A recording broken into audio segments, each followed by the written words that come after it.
Hi friends, कैसे हैं आप सब। मैं लेकर आई हूं आज शाम को आने वाले इमली सीरियल। तो इमली सीरियल की शुरुआत में दिखाया जाता है जब रूबी अपने रूम में आती है तो वो मालिनी को ड्रॉर में कुछ ढूंढता देखती है, जिस पर रूबी मालिनी से पूछती है, मालिनी तुम यहाँ क्या कर रही हो। तो मालिनी कहती है, एक्चुअली दीदी मैं एंटीसिप ढूंढ रही थी, आपने कहा था कि आपके पास मेडिसिन है पर वो मुझे मिल नहीं रही है, तो क्या आप मेरे लिए एंटीसिप ढूंढ दोगी। जिस पर रूबी कहती है, अगर आपको अच्छा फील नहीं हो रहा है तो आप डॉक्टर से दिखाना चाहिए, आपको ऐसे ही हर किसी के रूम में नहीं घूमना चाहिए। तो मालिनी कहती है, रूबी दीदी मैं बहुत ज़्यादा वीक फील कर रही हूँ और मेरे अंदर ताकत नहीं है कि मैं डॉक्टर से मिल सकूँ। इसके बाद रूबी जो होती है वो मेडिसिन ढूंढने लगती है। मेडिसिन ढूंढने के लिए वो जैसे ड्रॉल खोलती है पर ड्रॉल तो लॉक होती है, इसलिए रूबी चाबी को इधर उधर ढूंढने लगती है। काफ़ी ढूंढने पर भी उसे चाबी नहीं मिलती, जिस पर रूबी कहती है, मालिनी ड्रॉल की चाबी नहीं मिल रही है। तो मालिनी जो होती है वो कहती है, कोई बात नहीं रूबी दीदी, मैं किसी और से मेडिसिन शॉप से मेडिसिन मंगा लूंगी, आप स्ट्रेस मत लीजिए। इतना बोलकर मालिनी जो होती है वो रूम से बाहर आकर चाबी को देखकर कहती है, रूबी सॉरी रूबी दीदी, ना आपको चाबी मिलेगी और ना वो मोबाइल रिपेयर होगा। इसके बाद हमें आर्यन के ऑफिस का सीन दिखाया जाता है जहां पर इमली स्टाफ के लोग आदित्य के साथ मीटिंग चल रही होती है। मीटिंग खत्म होने के बाद जब इमली जाने लगती है तो आदित्य इमली को रोककर कहता है, मुझे तुमसे कुछ पूछना है। तो इमली जो होती है वो कहती है कि किस बारे में। तो आदित्य जो होता है वो इमली और आर्यन का इंसिडेंट याद करता है जब वो पूजा वाला, पर वो इमली से कह नहीं पाता। वो बात को घुमाते हुए इमली से कहता है, आज सुबह का असाइनमेंट तुम्हें समझ में आया। जिस पर इमली जो होती है वो कहती है, जी बाबू साहब। तो आदित्य कहता है, अगर तुम्हें कुछ पूछना हो या फिर कोई बात करनी हो तो तुम कर सकती हो। जिस पर इमली कहती है, नहीं बाबू साहब, बहुत ही मुश्किल से आपका सहारा ना लेने की आदत डाले है और ये आदत अच्छी है, और अगर कुछ पूछना हुई है तो यहाँ पर और भी लोग हैं जो बिना बोले हमारी मदद कर देते हैं। जिस पर आदित्य कहता है, जैसे तुम्हारे नए दोस्त। तभी इमली गुस्से में कहती है, बाबू साहब बहुत हो गया, आपको जो समझना है समझिए, ना हम आपको कल सफाई दिए थे और ना आज देंगे। इतना बोलकर इमली केविन से जाने लगती है। इधर आर्यन के घर का सीन दिखाया जाता है जहाँ पर आर्यन की माँ पार्टी के बारे में बात कर रही होती है। अपर्णा किसी से फोन पर कहती है, why are daughter not coming, उसे तो आना ही होगा और मैं अभी आपकी तत्काल टिकट भी बुक कर देती हूँ, और अपनी डॉटर से कहना कि वो अपनी गर्ल वाली फ्रेंड को लेकर आए, ना कि बॉय वाले। तभी फोन कट हो जाता है। तभी अपर्णा की बेटी कहती है, मॉम आप टेंशन मत लीजिए, स्वयंवर की सारी तैयारी हो चुकी है, दूल्हे को आकर सिर्फ माला पहनानी है।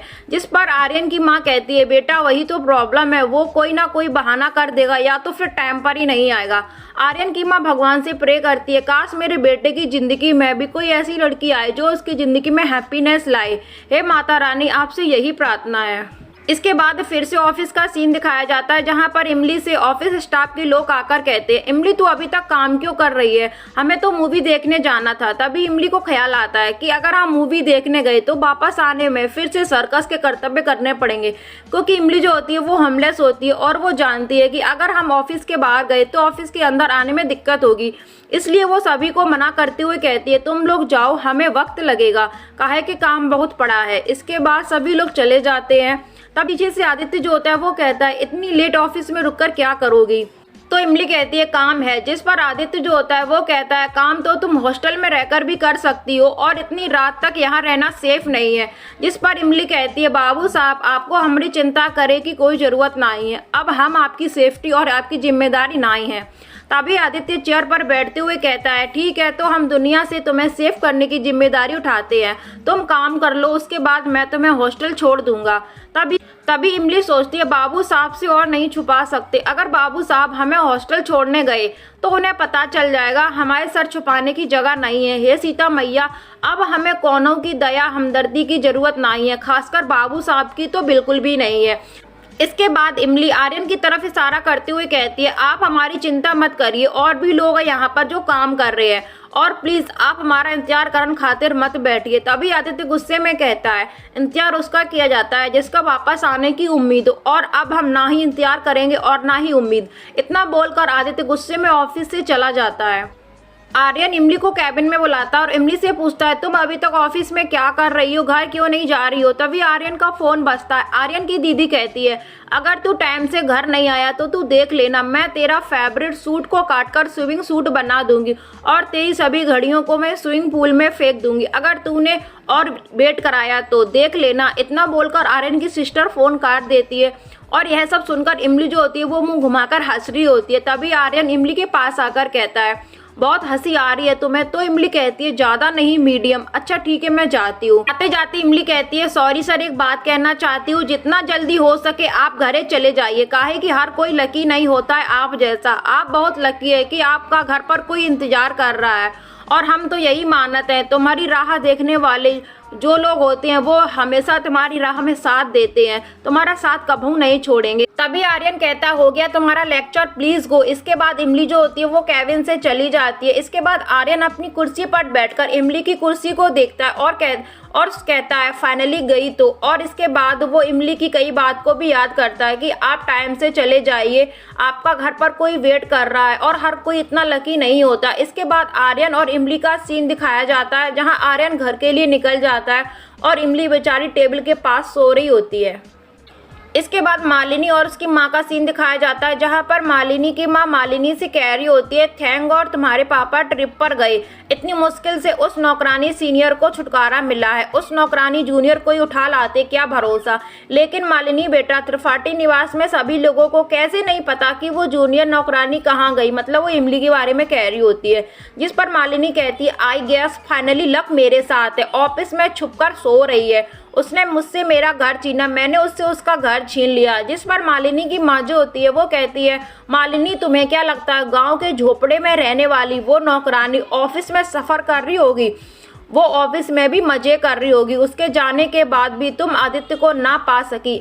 अभी भी इमली के पास सब कुछ है और तुम्हारे पास कुछ भी नहीं है। और एक बात मालिनी, इमली को जितना ही दुख दो उतना ही कम है। जिस पर मालिनी जो होती है वो कहती है तो मैं क्या करूं मॉम। तो मालिनी की माँ कहती है बेटा कुछ ऐसा कर जिससे उसे ऑफिस से भी निकाल दिया जाए, उसका जॉब, उसका घर, यहाँ तक कि उसके पैर की चप्पल भी छीन ली जाए, फिर देखना वो कहाँ जाती है।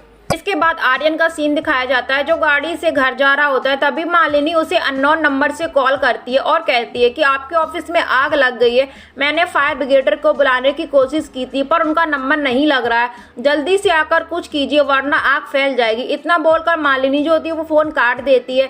एक्चुअली मालिनी ने ये सब इमली को ऑफिस से बाहर निकालने का प्लान बनाया था जो उसकी मॉम ने उसे बताया था कि इमली को ऑफिस से घर से निकलवा दो, फिर देखना वो कहाँ जाती है। इधर बेचारी इमली जो होती है वो ठंड से कांप रही होती है, इसलिए वो कुछ जलाने की सोचती है। इसके बाद कुछ कैंडल जलाती है और वहीं आग के पास बैठ जाती है।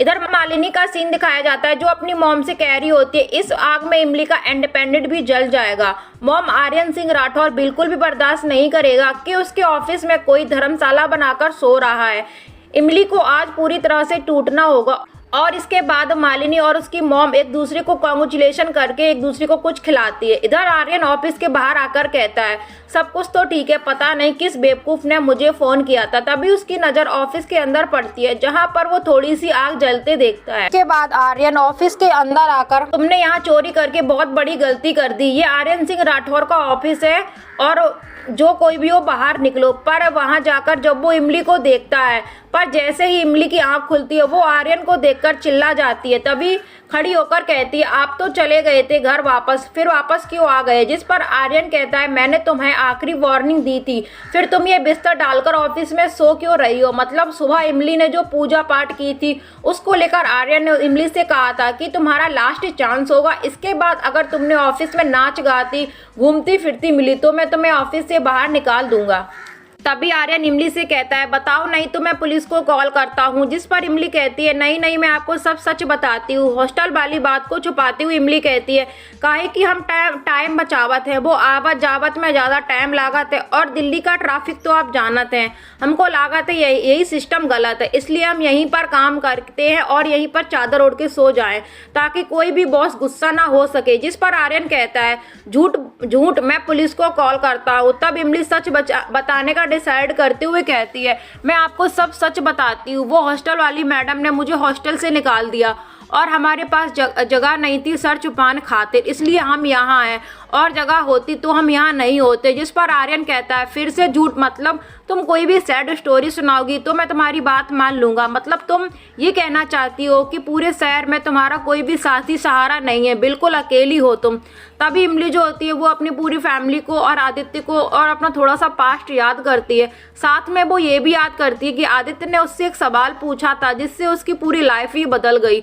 आदित्य के एक सवाल ने उसको सबसे अलग कर दिया। तभी इमली आर्यन से कहती है हम अकेले हैं, अकेले ही ठीक है। तो आर्यन कहता है ठीक है, अकेली हो, अपने दम पर लड़ो और अपने लिए ठिकाना बनाओ, लेकिन ये मेरा ऑफिस है, यहाँ कोई स्टेशन का प्लेटफॉर्म नहीं है जहाँ तुम बोरिया बिस्तर बांधकर सोने लगो।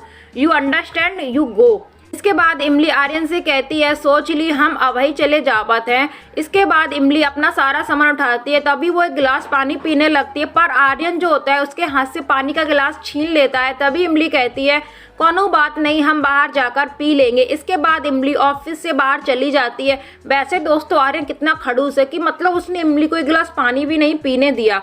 सच में बेचारी हमारी इमली। इसके बाद इस सैड एपिसोड का एंड हो जाता है। अगर वीडियो अच्छी लगी हो तो वीडियो को लाइक कर देना। Thank you.